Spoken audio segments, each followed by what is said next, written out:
حضرت عمر رضی اللہ عنہ بیان کرتے ہیں، میں رسول اللہ صلی اللہ علیہ وسلم کی خدمت میں حاضر ہوا تو آپ کھجور کی چٹائی پر لیٹے ہوئے تھے اور آپ نے کوئی بستر وغیرہ نہیں بچھایا ہوا تھا، اور اس چٹائی کے نشانات آپ کے پہلو پر تھے، اور آپ نے چمڑے کے تکیے پر ٹیک لگائی ہوئی تھی جس میں کھجور کے درخت کے پتے بھرے ہوئے تھے۔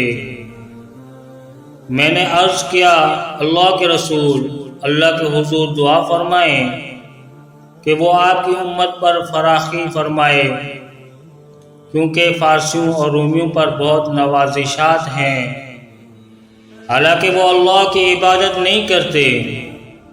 آپ صلی اللہ علیہ وسلم نے فرمایا، ابن خطاب، کیا تم ابھی تک اسی مقام پر ہو؟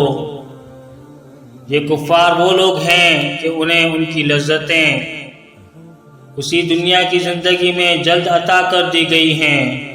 ایک دوسری روایت میں ہے، کیا تم خوش نہیں کہ ان کے لیے دنیا میں ہو اور ہمارے لیے آخرت میں؟